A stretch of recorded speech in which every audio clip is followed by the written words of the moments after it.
Over 75% of sexual assault victims are not comfortable using the hospital process or going to law enforcement when they have been assaulted and traumatized. Our guest is a trailblazer and sexual assault advocate. She and her team of survivors have created an innovative platform and holistic system for sexual assault prevention, care, and justice. I'm all in for this conversation today. You too? Whew. Stay tuned for the Startup Life live show. Let's glow.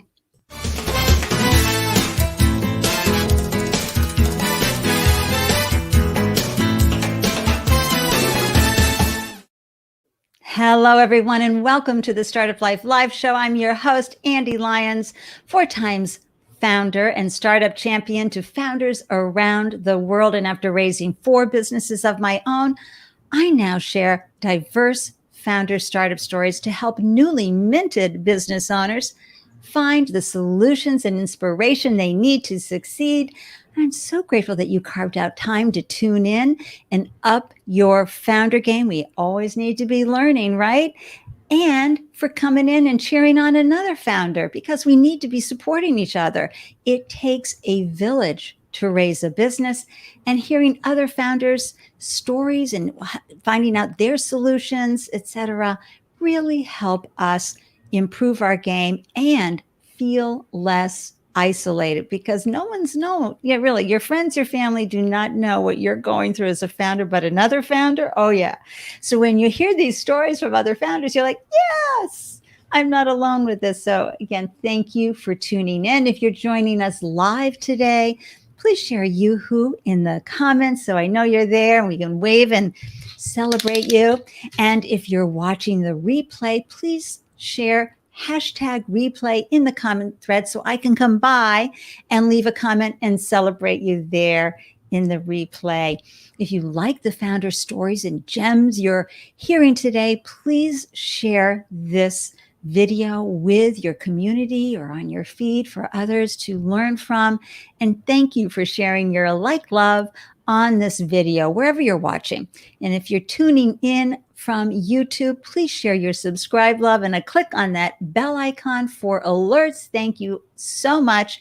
And that's something that I want you all to remember, that when I post a new show in the meetup group and I put it out in the world, you can set those reminder buttons. So when you see like, oh, that sounds like an interesting guest, I'd love to hear his or her story. Just click that get reminder. If you're on LinkedIn, remind me. And that way you can be busy about your day and you're going to get a little alert that says, hey, Andy's gone live. You can join her now or later. All right. So I am so excited to introduce you to this extraordinary entrepreneur, our guest, Madison Campbell. And I just want to put up a little artwork here while I'm reading her bio. She's a phenomenal woman. She's the CEO and co-founder of Leda Health, a company created in 2019 for survivors by survivors to quell the many systemic shortcomings surrounding sexual assault services. Leda Health is on a mission to give a voice to the voiceless and to provide the care and resources needed for a full recovery. A trailblazer and sexual assault advocate, Madison studied epidemiology in space populations in college. I'm going to learn more about that. After which she founded a software development company called Iyanu, based in Lagos, Nigeria. I'm really looking forward to this meaningful and, as you know, oh so delicious conversation. Let's bring Madison in the room and I'll get the clappers out. Yay, Madison! Hi, thank you so much for having me. I'm great. I'm so happy you're here.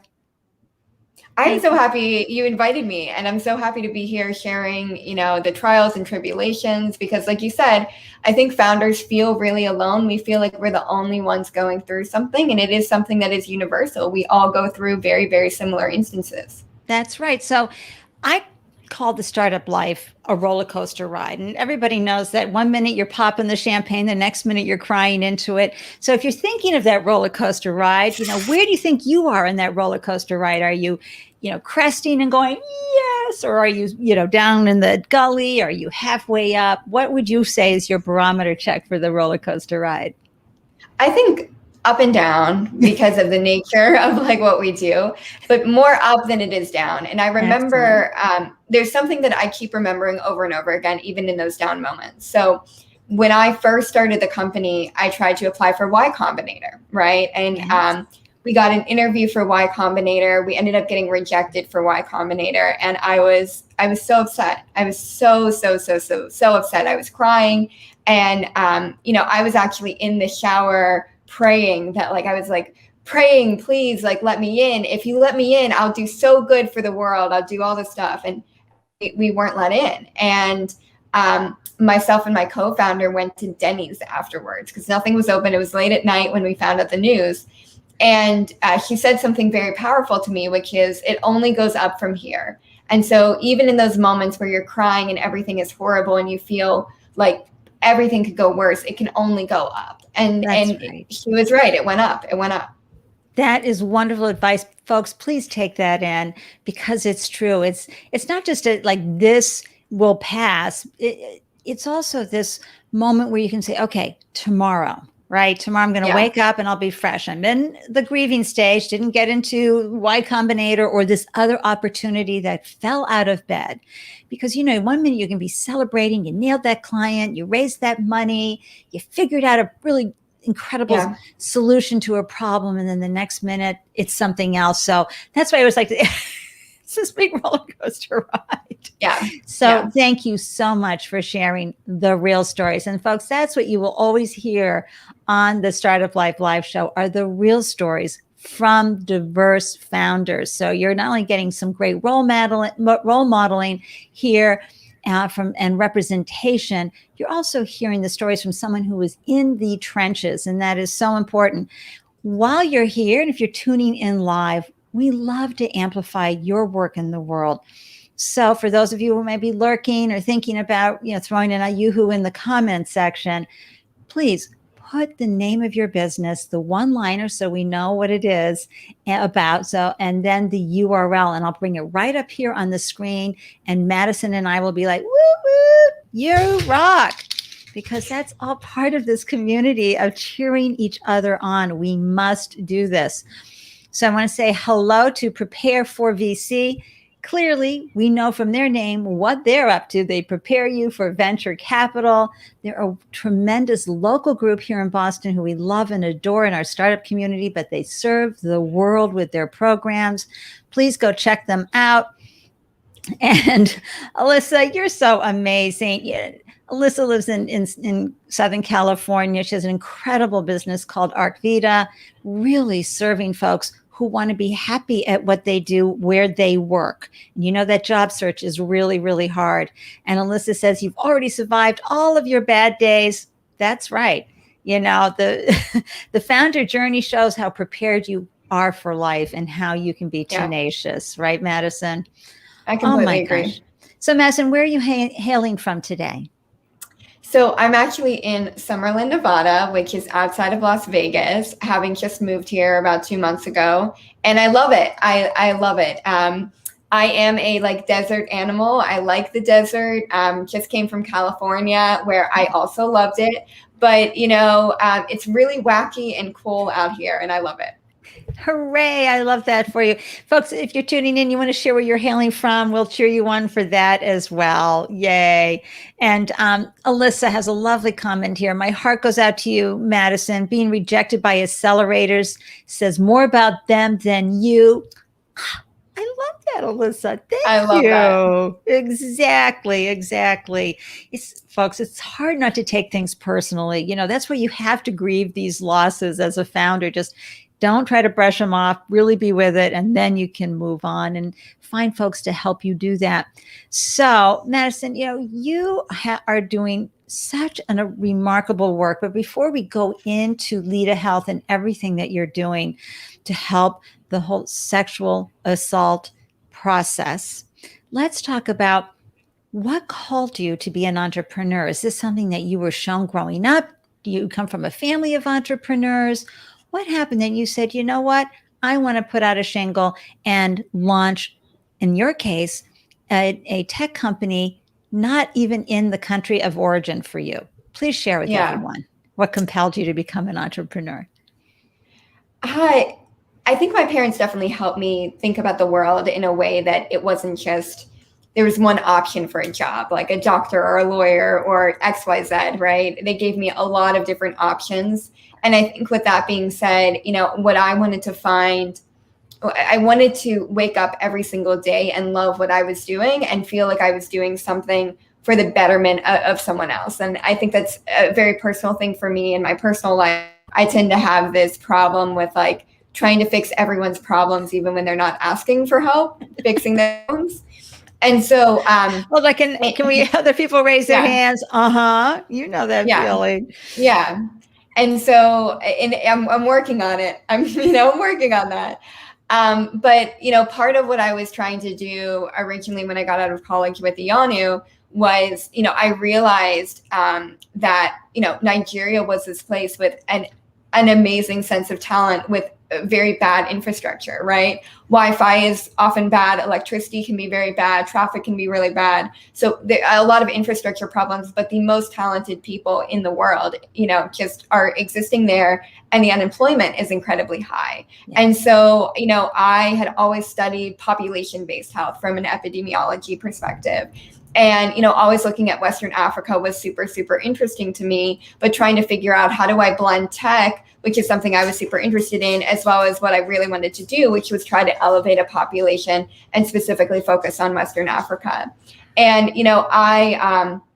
I would have continued, doing that, of course. But one of the things that I started to realize when running that company, and I was working with Liesl, who's now my co-founder at Leda as well, is this notion that, diversity is a huge, big thing for me, right? I wanted more women in the workforce stepping up, being able to give them jobs, being able to, get them better infrastructure, Wi-Fi, housing, all that kind of stuff, right? And the problem I saw is that the dynamics culturally around sexual assault and sexual harassment in the workspace, were something that would be problematic, right? If we don't address that first. Right. Absolutely. Oh my gosh. So what did you learn that you really love? Oh yeah. I'm so sorry. Can you hold on? Absolutely. Give me 1 second. I'm so sorry. Yeah. This is what we love about live broadcasts, folks. Okay. I mean, you got to go with the flow of things that happen. It's so much fun. So if you're watching, say hi. Hey, she's back. Yeah. Oh, no. But that's being an entrepreneur. The entrepreneur thing is like something random happens, your doorbell rings, and you have to like just go and handle it because you're the only one home and you're the only one doing everything, right? And so that's probably good, as a show to my life, which is that's right. I'm trying to do a lot of hats at once. But this is what we love about live. Okay, when I go live, folks, I get so excited because there's no editing.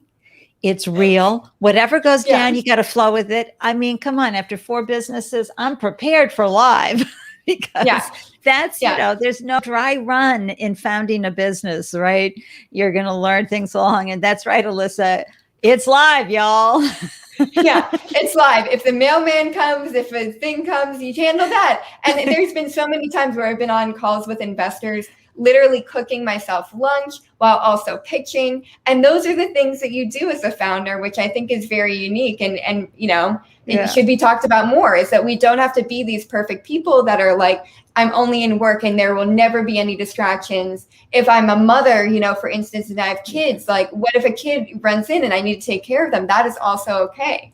And I think we put these high expectations that we have to be these perfect founders, perfect people that understand everything. But no, it's life, right? We're just trying to get through every single day. Absolutely. Beautifully said, Madison. And we need to role model that more. We need to show people that it's not about perfection. It's about whoops and, spilling, and it's messy.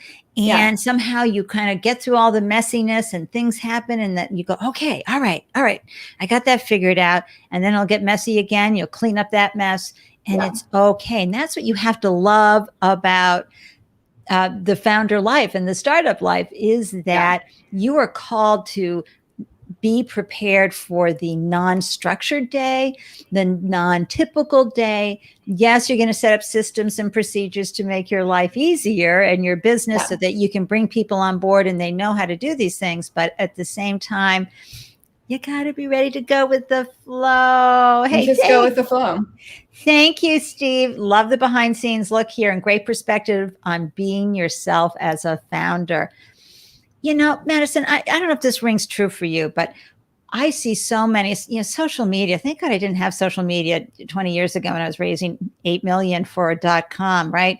Because I'd be looking at all the other people out there and comparing and despairing. Yeah. What I love to share with folks is, please remember if you do yoga, there are people's bodies out there that are meant to put their right knee behind their neck. It's just, yeah, it's elastic. Like there's, I always used to, I did dancing when I was younger, and there was folks that were double jointed, and they'd do all these crazy things. And I'm like struggling to touch the floor. And I'm like, like that's like what I was doing. And these people would be like, oh, I'm double jointed here. Look what I can do with my elbow. And you're like, right. Oh my God. And so, yeah, different bodies, different humans, different, we're all meant to do different things. It does not mean that, each individual person is not special. That's right. And how you're raising your business is how you're doing it for the people who want what you're dishing out. And same thing for everybody watching. Please remember, don't look at the double jointed, perfect, right knee behind the neck yoga person. I mean, I will not go into a pigeon pose, and that's that, folks, because my body ain't going there. It's the same thing with your business. You do, and that's why the self-awareness is so important. So thank you for joining me on pulling that thread. Okay, so you got through your first business, and then you created something in 2019 called the #MeTooKits. Talk a little bit about that. Yeah, and so basically, I think this is starting from the last story about Iyanu and into this. Yeah. It was that realization that in order to fix these big problems, which I wanted to fix, which was diversity in tech, I believe that the first thing that you kind of had to fix was making women feel safe in the workplace and feel safe in education. And so, if you're a young woman, or a young man, and you're sexually assaulted or sexually harassed by, an employer, by someone else during those pivotal moments, so 18 to 25, what does that mean for you to get into that space? Are you going to feel safe in tech? If you study software engineering, it's all men. And by the way, they're making jokes about you or harassing you or coming on to you without consent, right? And so the bigger order things that I wanted to kind of fix in the world, which is like more diversity in tech and more diversity in tech in Western Africa, in my opinion, I felt like could not be addressed until we first addressed the massive problem around sexual assault, reporting, harassment, and making people feel safe. Oh my God. And so that was kind of like my broader thinking. And so as most entrepreneurs do, you think of this massive problem and think about how do you attack it? Right. And there's different ways to attack every problem. And I think that every different way that you try to attack the problem of sexual assault is correct, right? Everybody is coming at, with good intentions and trying to come, with any solution, because no one has a solution. It's been going on for, since ever. That statistic of 75% of victims are uncomfortable. Well, of course they're uncomfortable reporting. And this is the double whammy of someone who is assaulted sexually, is that you have to not only get through your own horrible traumatic event, but then you got to try to make other people feel comfortable about it. And then you want to report it, you get dragged through the coals. So because something had to, just really tap into you where I am going to fix this. I'm going to make it easier for people, giving them the privacy they may need, but also the justice and the deep care that they need, the healing that they need. So how is it that you know so much about this? So I myself am a survivor of sexual assault. And I think we talk about, founder market fit, right? Not just product market fit, but founder market fit. And and you want to kind of be an expert in a way of what you're trying to solve. And so I myself did not report, but I myself, went through a situation that was suboptimal. And, I believe in terms of this, it's not that I'm necessarily an expert of all things sexual assault because I only have my one experience, Yeah. But, having that empathy to be able to say, this is what happened to me and this is what I wish would have happened. And then, by the way, take my story, try to share it, not only on, platforms like this, but on LinkedIn and Twitter and, what have you, about saying, here's my story. And by the way, I want to hear yours, because every story that I hear, helps me try to figure out, what did you want to happen? Right. What was justice to you? What do you wish in the perfect scenario you could have had happen? And the reason why, this company came to be, originally it was called Me Too Kids, now it's called Leda, is the notion that there's a lot of people who wanted this privacy because they felt like they could not exit their home. They could not get the care that they received. They were afraid of having anyone new touch them. They were afraid of telling anybody, right? And in my mind, I kept asking, well, like, what about if you could do it on yourself? Or like, what if you brought this into your home and you were with friends or you were with family or someone you trust, and not a police officer who you might not trust, right? Or a nurse you might not trust. And it's not that nurses do an amazing job, but there's folks like myself who I wouldn't have trusted my mom. I didn't trust my mom. I didn't tell my mom. So if I'm not telling someone like my mom, I'm definitely not telling someone like a medical professional. And do those people deserve help? Yeah. I mean, it's this notion of trauma-informed care. And trauma-informed care means meeting the patient where they're at. And that's what I wanted to do. That's what I wanted to build, is some sort of holistic platform that meets people not where we want them to go, but where they're at. And by the way, we'll try to get them to that place. We'll try to get them to the place where they are around medical professionals and they are around advocates and they are around, police that are trauma informed and talking about this. But until they're ready, let's be where they're at. And sometimes where they're at, like myself, is stuck in their room, unable to get out. Right.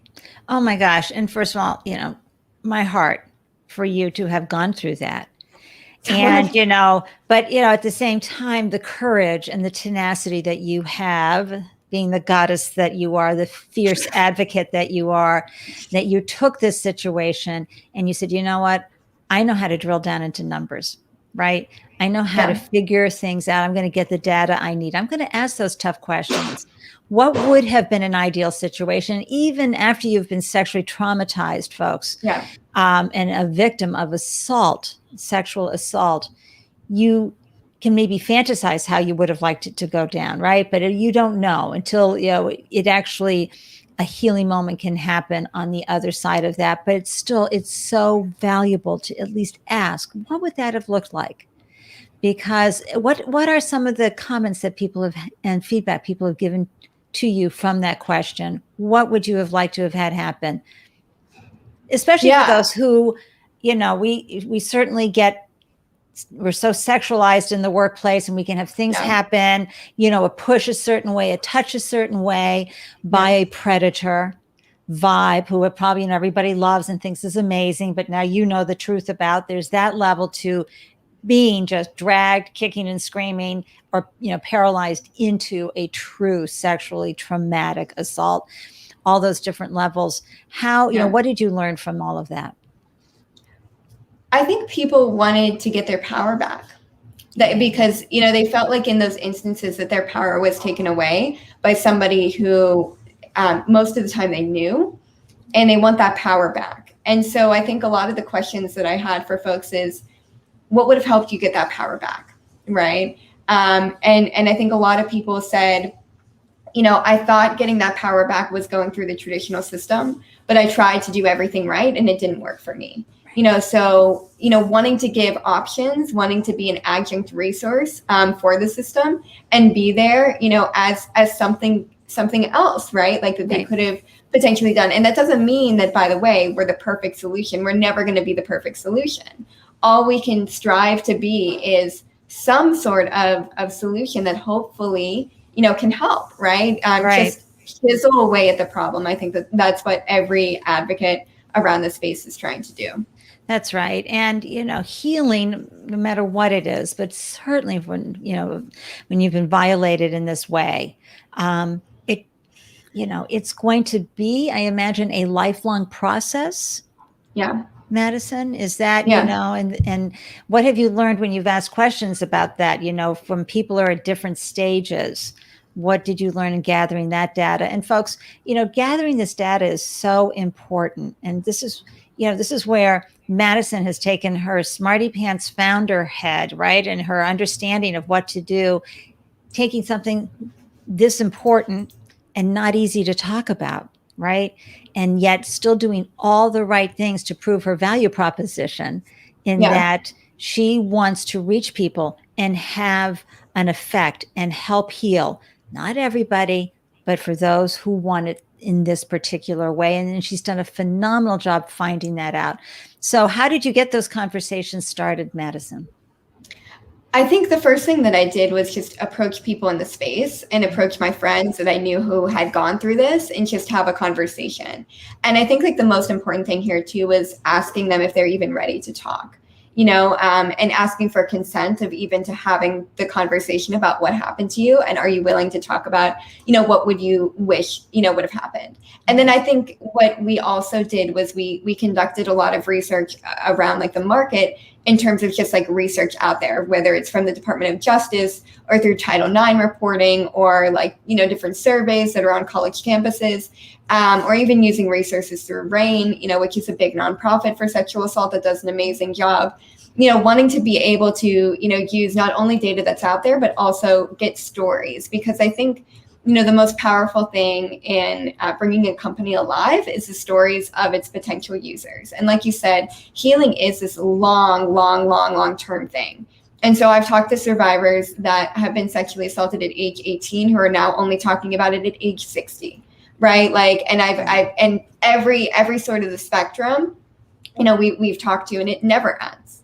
And I wish it ended, but it's all this process of healing. And I think the only thing that you can potentially do is you can't say, hey, we're going to fix it all, because no one can fix it all. But what we can say is, we're going to try to get you on that pathway. And so we can lead you to a path, and we can hopefully provide the resources that you need to begin, this conversation of healing. But there's no one in the world that can make a guarantee and say, 100% this is how you get justice, because you might feel like you get justice and then 30 years later feel like I wish I would have done something. And that is okay too, right?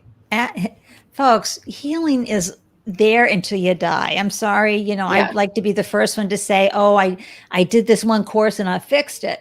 No, it means that you're triggered less. It may have less power over you.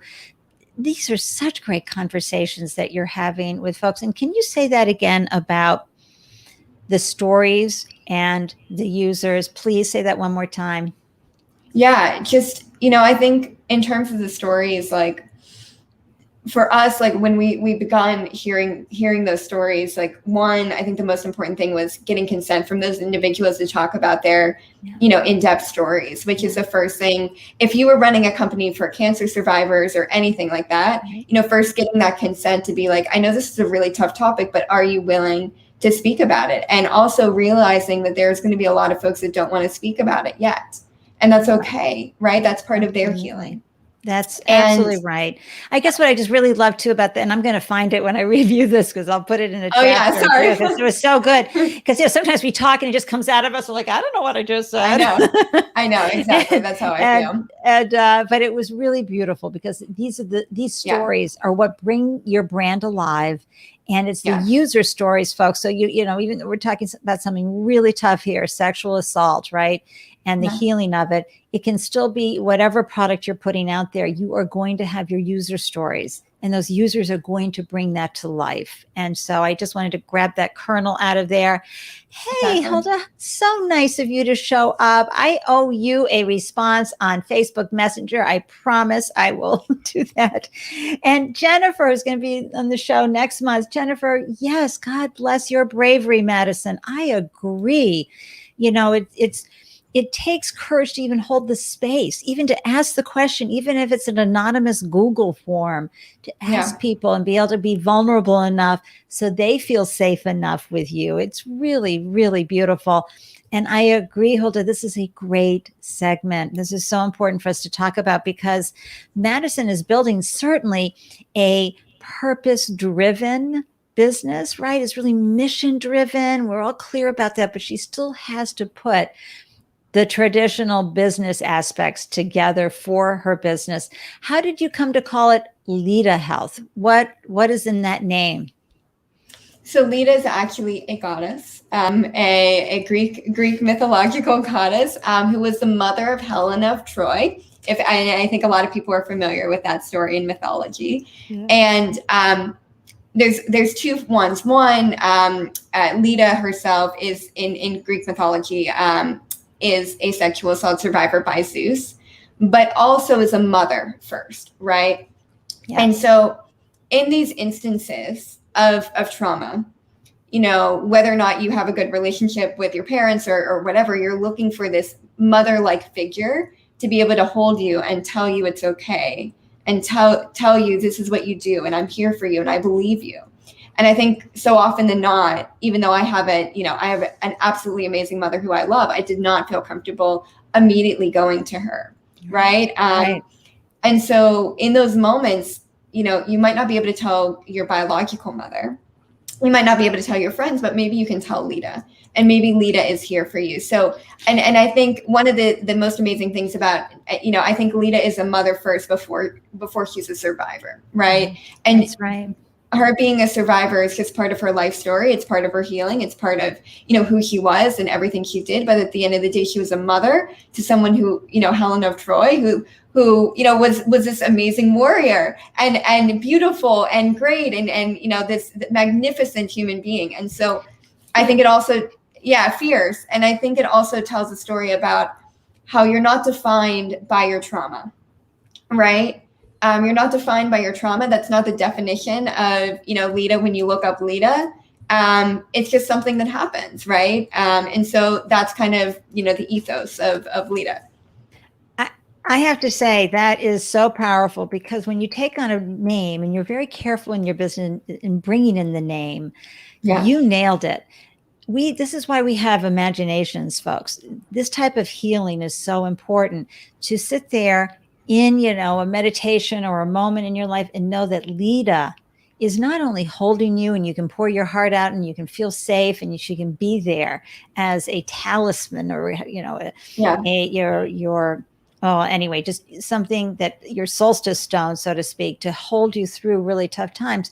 She can also take the place of being that fierce advocate for you. Yeah. And so, wow, powerful, powerful name. Yes, Hulda, I agree. Good for you, Madison. I mean, this is just so important. Now, folks, I want you to know something. This is how Leda-like Madison is, right? Okay. Is this really true? 16 cease and desist orders, 5 subpoenas, and 2 statewide bills trying to stop what you're doing. Talk about that. 4 statewide bills up until this point. One passed in New Hampshire, but we've had to, we fought a bill in Utah. We almost fought one in Wisconsin, and we almost fought one in Texas as well. So 4 statewide bills, 16 cease and desist, 5 subpoenas or 6 subpoenas. Why? You know, you lose count. Why? I mean, SVU has been on, Law and Order SVU has been on for what, 20 years? Like, why aren't we all just talking about this? So a lot of reasons, right? And I think there is a lot of criticism that, you know, when you first start a company, you don't know, frankly, and you know this, what you're doing, right? And so this happened in month 1 of the company. So month 1 of the company, we get into Alchemist Accelerator. We come up with a business model. You know, we start trying to do that business model, and we kind of, it kind of spirals, right? And so, and you started 4 companies. In the first month of your company, do you know what you're doing? Like, heck no. I tell everybody, my companies came to me. There was never a product, you know, founder fed. They all came as stray cats at the door. And I was always saying, no, I'm not feeding you. No. And then boom, there I am feeding them. So no, I'm right there with you, Madison. Yeah. And so I think that there were a lot of miscommunication and misinformation about like the ideas that we were coming up with. And I think that, you know, I think we're hopefully right now trying to have conversations with those individuals about, you know, what do we really intend to do, and who are we hoping to serve, and what are we trying to do? But in month 1, you don't have those answers because you don't know what you're building, because you don't have a product. And so month one, the only thing we had was a Squarespace website with an idea of a product. And that was it, right? And so as one does. Because one does, because you're putting it out there and you're trying to figure out. You got to do your beta. You got to do that. You got to do your beta. And so that's kind of, what ended up happening. I think there was a lot of miscommunication. I think there was valid critique and criticism, but you're going to get that with every business. When you're pitching investors for the first time, they're going to give you sometimes valid, sometimes non-valid critique and criticism. And your goal as a CEO and founder is to take that criticism and take it back to the product and make a better product. Right. And so I think it's now been almost 2 years. It'll be 2 years, like in September or August, that all those things happen. And I think in those 2 years, we've really grown, right? Yeah. We've grown a lot. And the reason why we grew is because we listened, or we tried to listen. Sometimes people didn't want us, to be in the conversation in the first place, but we tried to listen to the critique, and then we tried to immediately take it back and put it into the product to create something that was more holistic. Wonderful. And let's talk about that word holistic.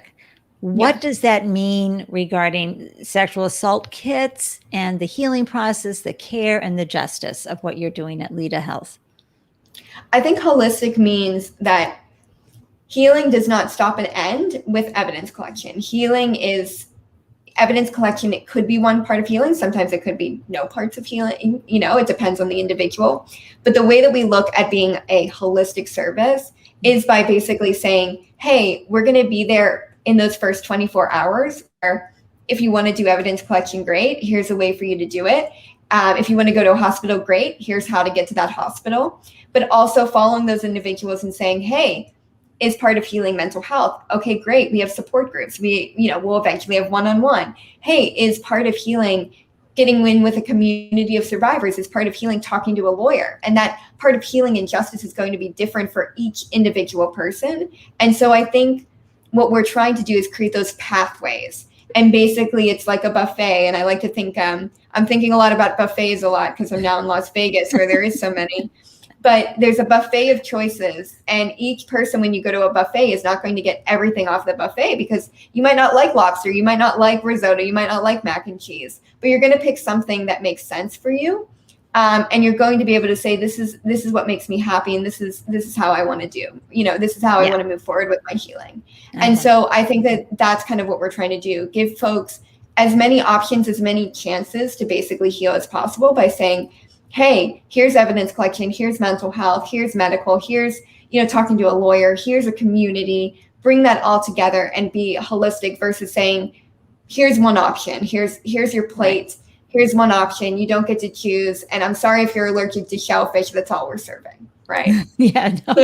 No, that's so beautiful. I and meaningful in every way, because you're honoring each individual's needs for healing and accepting and coming to terms with what happened and putting it in a place in their life so that they can go on, and really honoring how long that takes. Folks, you see this with grieving. What? You're still grieving? It's been, so many days, months, What? Yeah. Everybody's going to have a different time schedule based on their lived experience to date, and where they've been and what they've learned about healing along the way. And even that, if they'd already been through a lot of strong, building experiences and life building experiences, each trauma that you have is going to affect you in a different way. So that is so powerful. So do you have traction? Do you have customers? And what are you learning along the way? Because, we love to talk about the acquisition, UX experience and what we learn from that and how it informs us going forward. So please chat a little bit about that with folks. So I can't talk about any necessarily customers or anything yet, but I can only say that there's a lot of things in the pipeline that we're super excited about. But what I can talk about is, with healing circles, we've been successfully running healing circles since last year. I believe we've run 6 or 8 healing circles. They're a 6-week program. You bring together folks who've all experienced sexual assault to really get that holistic care that they need. And it's been incredibly successful. And I'm super proud of our team. I want to give a shout out to some of our team members who have been super great in putting those on as well. This is great. Who are they? So, you name them if you want, but yay team, Leda, yay. Yeah. our holistic healing team has been absolutely amazing. And that's so good. And that's been great. Yeah. And I want founders to take this in, okay, they're working out the beta, they're working out what they need to know and what they need to learn. One of my favorite marketing people, Vicki Carroll, you've got to follow her on YouTube. I'll have the link in the show notes because she knows marketing inside and out and does a great job explaining it. But one thing she will tell you, the beginning of the funnel is education. Yes. And so that's where you are. You're at the beginning of the funnel. You're providing education, not only for your target audience, but also for yourself. Yes. And that's a two-way street. And how is what you've learned from the healing circles informing how you're going to move forward with Leda? I think the thing that I learned the most in terms of running healing circles is just the difference of every single individual's healing journey and what justice means for them. And justice for a lot of folks does not mean that the person who caused them harm is going to go to jail. Sometimes it just means accountability. Sometimes it means an apology from that individual or recognition that they did in fact do something, right? And so that's what I've learned. And I think that that's what we're trying to bring into our product and our offerings, which is, don't optimize for one type of person's healing, optimize for just getting them on that healing journey. And then wherever they land, we're going to be there. So if they choose to go through the criminal justice process, great. Like we'll help you get, through that process. If they choose not to, that's also amazing. We'll get you through that process. And so I think that's what we're trying to do is basically, educate ourselves, learn from others about what is that mile marker at the end. And even to some people it could look like just having a consensual relationship again, right? Meeting someone who, by the way, you have good consensual sex. It doesn't feel like sexual assault. That could be a part of healing. And so if that's their healing, we want to get them, to that closer, right? That's our job. But you also have to get people to feel safe with you. So I think it's really wonderful that everybody on the team are survivors at Leda, right? Not every single person, but I think every single person has gone through some sort of trauma, right? So, there are a large amount of folks on our team that are survivors of sexual assault, but I think everybody on our team has been, victim to whether it's assault, harassment, misgendering, toxic workplaces.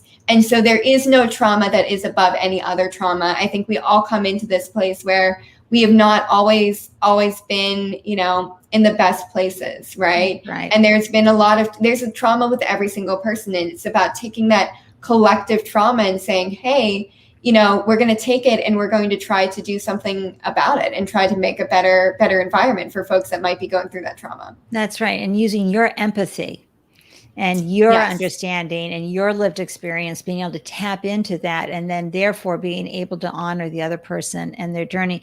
But getting people into the healing circles, was that hard initially? And I imagine now that you've got the flow going, talk a little bit about that and also talk about how your business model is going to look going forward. Yeah. So initially, I think with anything, until you get word of mouth, which is like the best marketing, it's difficult, but I think people are finally starting to learn about what we do and what we offer. And we've become more present on social media and, talking about our stories and sharing those stories. So I think that has been really important in trying to get more members to the group and even doing things like this, right? Talking about my story, talking about why, a support group might be right for you, has been incredibly helpful. And then in terms of business model, what our job is and what I truly believe is to make sure that no survivor who cannot afford help is unable to get it. And so what does that look like? Most likely a B2B company where we go to institutions and we're saying, hey, this is whether it's an employer or a college or, what have you. Hey, this is something that's really important. We need to provide this for folks because, by the way, if you're an employer and you provide therapy for folks in your office that have been harassed or assaulted, that productivity is going to go up. Their healing is going to go up. They're going to be more there for you in the company. And absolutely. Yeah, exactly. So really taking a B2B approach to this. You've got this. And I know this because we had Beth Sanders from Life Bio on, and she partnered with incredible healthcare, United Healthcare, other healthcare companies who this is very important. On her end, it was autism. But on this end, this is also very important to the large companies. So be sure to get certified as a woman-owned business. Just saying, one of the things I do for folks is I help them with the WeBank application. That's amazing. Yeah. So definitely do that because that'll get you into the door easier. I want to bring hold on. You saying, let's connect. I have a nonprofit creating awareness for human sex trafficking, primarily against women and kids. This is the best. And she also is saying, I also work for the radio, interviewing celebrities and politicians. We can definitely bring this to light. This is my heart and soul right here. Yay! I love this. This is great. Thank you. Oh, that's wonderful. Folks, this is why you got to get out there and get on, live streams. You never know who's going to be out there who can help connect you and help leverage what it is that you're doing. And this is what I love about the Startup Life Live community. They're there to add wind to everyone's sails. So thank you so much, Hilda, for that comment. So here you are today, and where do you see the business? What is the really hard thing that you're working on right now that you and your team are hoping to get through and have an outcome that you'd like to have happen? So I want to go back to the notion of education, which I think has to come first before product, in my opinion. And so I think the biggest and hardest thing is just educating folks. Like I still today talk to folks that have recently graduated high school or are still in high school who are not receiving sex ed to the point where they don't know what, like they understand like a condom on a banana, like type of thing, but they don't understand if something happens to me, what do I do? What are boundaries? What is consent? And so I feel like the big thing that, we're going to have to focus on and a big hurdle is just education around the subject. And once we start really focusing on education around the subject, I think then we can start talking about, okay, now that we've gotten everybody to this collective understanding, let's talk about what we can potentially do, right? In terms of a product, a service, et cetera, et cetera. Yeah. See, that's, as we say in Boston, that's wicked smart of you. Wicked smart. Wicked smart. You gotta pack the car down at Harvard Yard, Madison says that because she's been here, so she knows where we go. Yes, exactly. And Good Will Hunting is one of my favorite movies. So. Oh, there we go. Absolutely. And but this is so important. And while you've worked on this journey, this is your second time around as a founder. Please share with folks when you're lying awake in the middle of the night, when you're having that moment of feeling like, I don't know what I'm doing. I'm not going to be able to be the founder that this business needs. These are the stories we can tell ourselves, folks, okay, as founders, because sometimes there's just zero evidence saying you're doing a good job. And you still have to keep going through it. What mindset hack do you use, Madison, to shift yourself out of that, the moments of feeling really inadequate, really the imposter syndrome and all? I think there's two things. One, going back to how we began the segment, which is there is a mantra in my head, which is it only goes up from here. And that is something I tell myself all the time in the worst moments, right? It can only go up from here. But the second thing that I tell myself is I don't know anyone else who's going to do this. Like if I don't do it, who else is going to do it, right? Especially after everything that kind of happened to us in terms of cease and desist letters and bills and all that kind of stuff, who's going to put themselves out there and put their reputation out there to try to make this happen. And it's difficult because I've talked to folks who've been like, oh yeah, I came up with this idea back in law school or la-da-da, but I just didn't do it, right? And I'm like, okay, well, I guess I'm 25 years old and I guess I'm just going to have to be the person who says, here we go. Yeah. Like, let's just try to make it happen. And so I don't be caged by your age, folks. You're never too young or too old. Okay. Exactly. And for doing that, putting your stake in the ground. And I just want to say we had a delicious moment when you said, what? It only goes up from here? Yeah, it only goes up from here. Okay. And so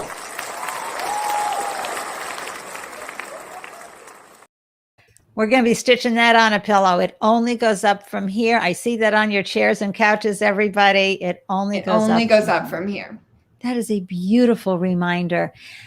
You've been on this journey again. You're maybe a young 25, but still you've got some major lived years under your tiara. What has stood out to you on how entrepreneurship has served you both professionally and personally on this journey? I mean, the thing that I keep going back to is just there is a lot of imposter syndrome, I think. And I think every founder I talk to, no matter the age, no matter the experience, no matter if they're 4 companies in or 1 company in, there is this huge amount of imposter syndrome. Right. And I think that that's kind of what I want to bring to light, is that we're all suffering from this imposter syndrome. And the people that you think have it together don't have it together. I think social media, and we were talking about this earlier, presents this life of so many folks, right? That is perfect and gleaming and amazing and awesome. But, the harsh reality is we're all just struggling, right? To get through every single day. And I think that that's the collective understanding that I've begun to work myself into, is that it's, being an entrepreneur, you come with this imposter syndrome, and then you look and you're on Twitter, you're on LinkedIn, and you see so-and-so just raised $300 million. By the way, they didn't even have any revenue or product. And you're like, what am I doing? But we all kind of have that. And what you see out there does not mean that they have it together. It means that they're most likely feeling like you a lot of the time. And I think that that's kind of what I want to bring to light, is we're all sharing this collective journey, right? We really need to be arm in arm, everybody, because that person, if they just raised 300 million, they have to deliver. They are under so much pressure. I don't even want to think about the pressure they're under.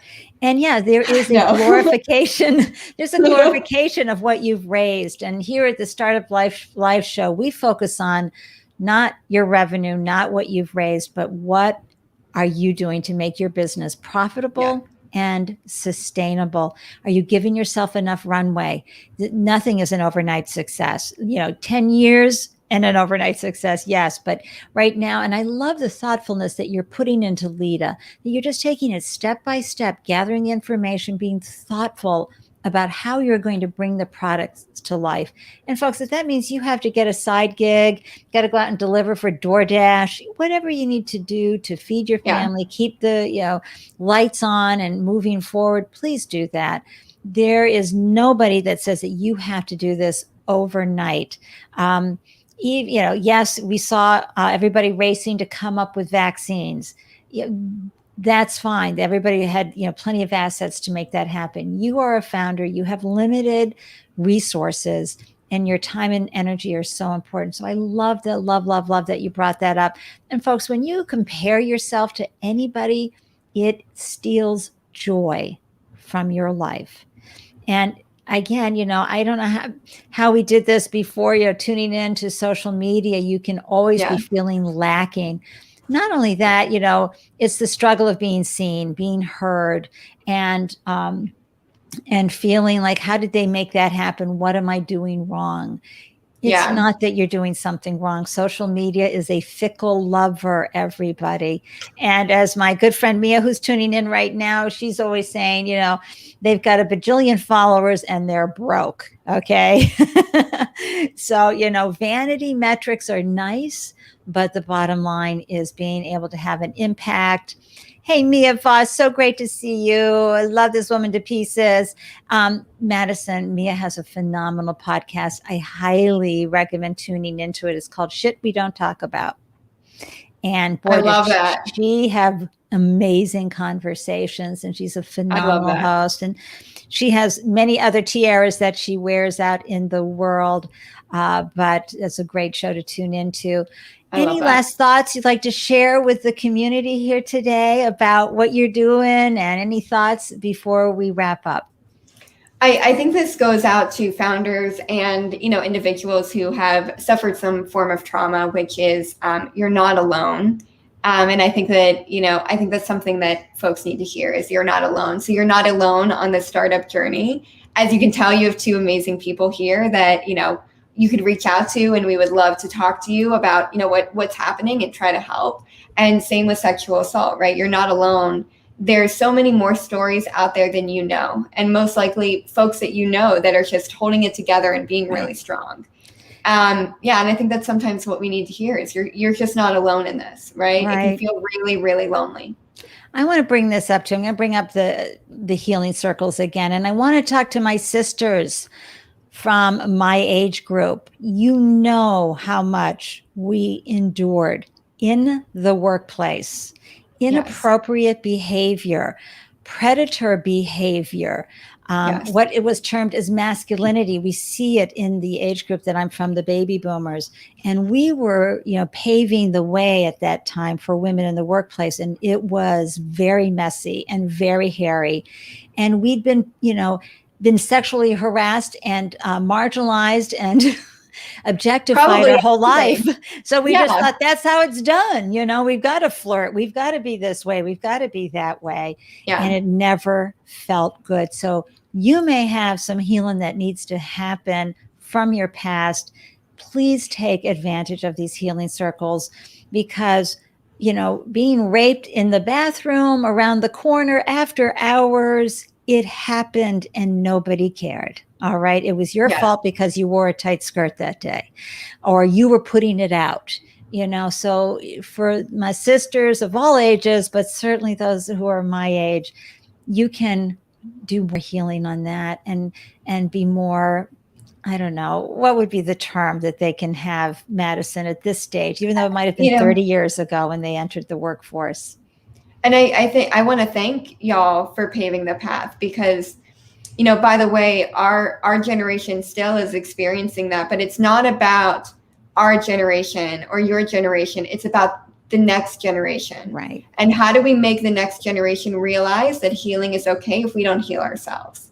Right. And so how do we become a better grandmother or mother or father is by healing ourselves first and taking that trauma and getting into being able to tell, our children, our grandchildren, hey, I started going to therapy for this because it was not okay, and destigmatizing mental health, because there's a lot of mental health work to be done here too. Absolutely. And also the education that you talked about is educating women so they understand, and boys too, what is not right. Okay. And harming a woman on any level, emotionally, physically, is not good and not right. But having the conversation and knowing that, and also having the conversation, like you were talking about not having enough sex education, how do you know if something's not right if people aren't willing to say, this is what it feels to feel good, and this is what it feels to feel bad. And, being compromised is so, so hard. Mia is saying she'd love to feature you on the podcast, Madison. Please. Would love that. Yay, Mia. And yes, Mia, it's such a perfect message on so many levels. You are not alone. And, I'm always in awe and wonder. Again, I talk about don't be caged by your age, but, Madison, 25 years old and still understanding this is not about all of these generations we represent. It's about the next generation and making it a healthier, happier experience for them in the world. Thank you so much for joining me. I'm going to pop you into the green room while I wrap up this show. Thanks, Madison. Thank you. Hey, folks. Okay, so there's a part of me that's just, ready to boo-hoo and have my own little meltdown right here. Another healing. Healing is layer by layer by layer. And I'm serious when I tell you healing is a lifetime journey.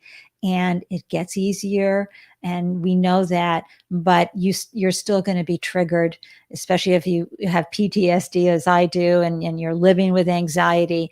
There are days that are not going to be as easy. So having healing circles like Leda Health is offering right here, I really, really hope that you can take advantage of that.